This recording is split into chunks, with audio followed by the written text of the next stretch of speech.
chào tất cả mọi người, mình là Quỳnh Vi đây. Nhân dịp ngày hội dọn nhà thì Vi đã gom được kha khá cái chai lọ và quyết định là ngồi xuống và làm một cái clip Best Skincare 2018 cho các bạn, để chúng ta cùng nhau ôm lại một năm đã qua. Và muốn biết những sản phẩm nào Vi yêu thích nhất trong năm 2018 thì xem đến hết video clip này. Và đừng quên subscribe kênh YouTube channel của Happy Skin để tham gia giveaway nha.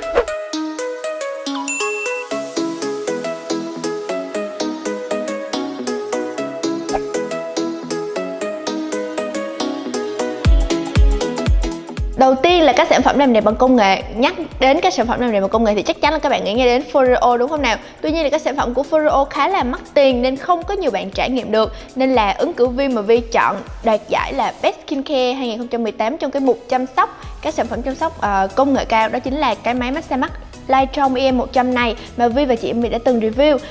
Bạn này thì sử dụng là công nghệ rung cảm biến.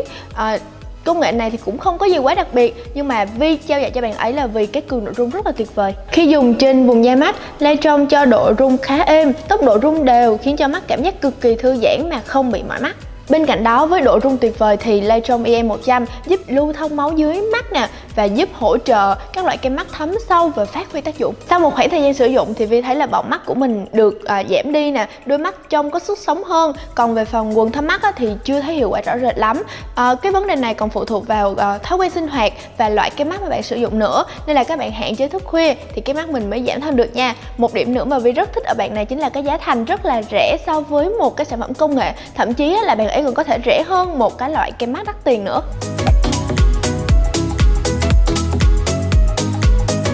Tiếp theo là giải thưởng dành cho các sản phẩm phục hồi da, và phần này hơi đặc biệt một chút xíu vì Vi phải trao giải cho cả hai bạn luôn. Đó chính là Bioderma CKBO Cream và Not Centella, vì hai bạn này là mỗi người một vẻ 10 phân vẹn 10. Đầu tiên là kem dưỡng Bioderma CKBO Cream. Bạn này thì sẽ không có tác dụng nhiều đối với các làn da bình thường, nhưng mà với các làn da sau lăn kim, phi kim, laser hay là peel thì sẽ đem lại một cái hiệu quả phục hồi rất là thần kỳ.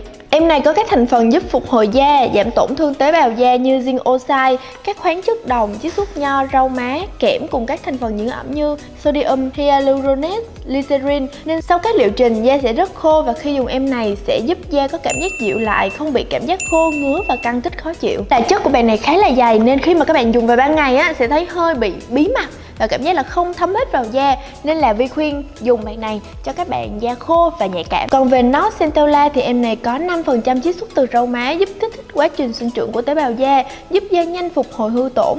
Cùng thành phần là dầu hoa ngọc lan tây, giúp kháng viêm, khử trùng, làm dịu da đang bị kích ứng, giúp thúc đẩy tái tạo tế bào và giữ ẩm, tăng cường sức đề kháng cho da. Điểm mà Vi thích nhất ở bạn này chính là dưỡng ẩm tốt và thấm rất là nhanh.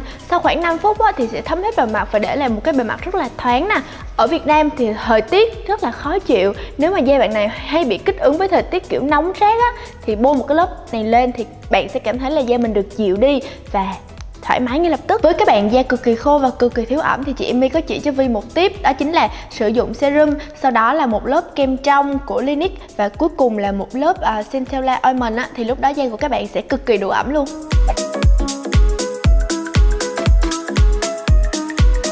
Giải thưởng tiếp theo là dành cho các sản phẩm chống lão hóa. Ở mỗi độ tuổi khác nhau thì chúng ta cần các sản phẩm chống lão hóa khác nhau. Tham khảo rất là nhiều ý kiến thì Vi quyết định là chọn ra một sản phẩm chống lão hóa cho vùng da mà dễ lão hóa nhất trên khuôn mặt của chúng ta. Đó chính là vùng da mắt, và ứng cử viên sáng giá nhất chính là em kem mắt của Estée Lauder. Em này có chứa thành phần chống oxy hóa cao như vitamin E cùng các thành phần chiết xuất từ nấm men và tảo, giúp tiêu diệt các gốc tự do để bảo vệ cấu trúc da, và hyaluronic acid giúp bổ sung độ ẩm cho da, giúp vùng da quanh mắt mềm và ẩm mượt. Về hiệu quả thì bạn này có tác dụng là giảm các nếp nhăn ở quanh mắt rất là rõ rệt luôn.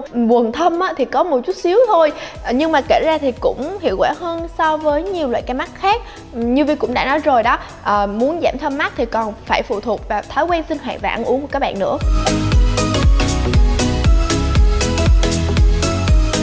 Có một sản phẩm mà dù bạn thuộc loại da nào cũng phải cần dùng đến, đó chính là dưỡng ẩm. Và các loại dưỡng ẩm thì có 3 tester chính, gel, cream và lotion. Nhưng mà Vi vẫn thích sử dụng gel nhất vì cái độ thẩm thấu nhanh của bạn ấy. Nhắc đến đây thì chắc chắn là các bạn cũng đoán ra được ứng cử viên sáng giá nhất của chúng ta trong cái mục dưỡng ẩm ngày hôm nay, đó chính là em kem trong của Clinique. Bạn này thì có thiết kế rất là giống cái kem dưỡng màu vàng huyền thoại của Clinique rồi. Bạn này thì cực kỳ lành tính, có thể sử dụng cho tất cả các loại da luôn, không cồn, không paraben, và thấm rất là nhanh vì chứa silicone 100% tan trong nước. Bạn này thì có một số thành phần chống oxy hóa nữa, tuy là không được đề cập quá nhiều, nhưng mà cũng một phần nào đó giúp da của các bạn chống lại ô nhiễm từ môi trường, đúng với chức năng là anti-pollution. Với thành phần chính là chiết xuất từ dưa leo, giúp da săn chắc, thu nhỏ lỗ chân lông và cải thiện phục hồi da bị cháy nắng. Chiết xuất lá đại mạch giúp tăng cường miễn dịch, chống lão hóa. Chiết xuất hạt hướng dương giúp trị mụn, làm chậm lão hóa và bảo vệ da dưới nắng mặt trời. Chiết xuất tảo đỏ giúp giảm kích ứng da do tác động của các thành phần hóa học trong mỹ phẩm, tạo một lớp màng bảo vệ da dưới tác hại của ánh nắng mặt trời, cung cấp khoáng chất cho da khỏe và mềm mịn. Vì thuộc loại da dầu nên da rất là dễ bị đổ dầu vào những ngày thời tiết nắng nóng, nhưng mà từ khi sử dụng bạn này thì tình trạng nó được giảm đi rất là nhiều, vì bạn này thấm rất là nhanh và cấp ẩm rất là tốt. Nói chung là rất là đáng đồng tiền bát gạo. Một trong những vấn đề muôn thuở của làn da chính là mụn, và nhắc đến mụn thì chắc chắn là các bạn nghĩ ngay đến benzoyl peroxide. Không thể phủ nhận được cái sự hiệu quả của benzoyl peroxide trong việc trị mụn. Tuy nhiên là đi kèm với đó là các cảm giác là khô, căng, thậm chí là kích ứng đối với các làn da quá nhạy cảm.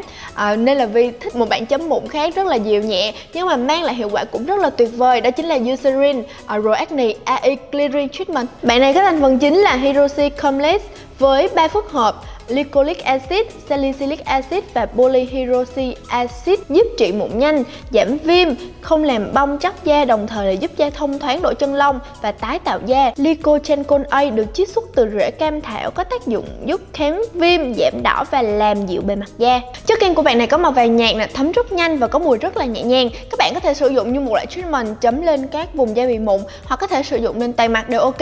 Về hiệu quả sử dụng thì bạn này đối với các mụn nhỏ thì sẽ có hiệu quả từ 3 ngày là sẽ biến mất, còn đối với các mụn sưng viêm thì khoảng là 1 tuần. Đối với những bạn mà bị try với benzoyl peroxide, khi chuyển qua bạn này thì sẽ thấy hiệu quả rất là tuyệt vời.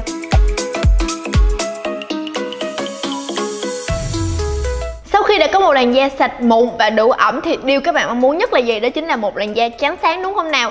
Và sản phẩm mà Vi rất thích trong năm qua về hiệu quả dưỡng trắng tuyệt vời đó chính là em vitamin C Vitaris C12 Face Brightening này. Bạn này thì có tính ổn định rất là cao. Các bạn sẽ không phải nơm nớp lo sợ là cái serum C của mình sẽ bị oxy hóa nữa. Vitamin C được bảo vệ và thẩm thấu dần vào da, giúp làm sáng da, chống oxy hóa và làm mờ các vết thâm. Zinc giúp kiểm soát dầu nhờn, hạn chế các nguyên nhân của mụn, ngăn ngừa mụn. Niacinamide giúp làm sáng các vết thâm trên da. Allantoin giúp xoa dịu, dưỡng ẩm và ổn định làn da. Bột vitamin C của Vitaris có màu trắng rất mịn, khi sử dụng sẽ pha cùng với serum, giúp tăng cường hiệu quả của serum. Sau 2 tuần sử dụng đều đặn 2 lần mỗi ngày thì Vi cảm thấy là da của mình sáng lên trông thấy và các vết thâm được mờ đi. Có một lưu ý cho các bạn khi sử dụng bột vitamin C, đó chính là không sử dụng với AHA, retinol và benzoyl peroxide, vì sẽ làm giảm hiệu quả của các thành phần các sản phẩm đó đi và có thể là gây kích ứng cho làn da của các bạn nữa. Video ngày hôm nay chỉ ngắn gọn như vậy thôi. Mong là trong năm mới Vi và Happy Skin lại có cơ hội sử dụng các sản phẩm mới để review cho các bạn. Các bạn hãy comment cho Vi biết các sản phẩm mà bạn yêu thích nhất trong năm 2018 và chọn chủ đề mà bạn mong muốn Happy Skin thực hiện trong video tiếp theo.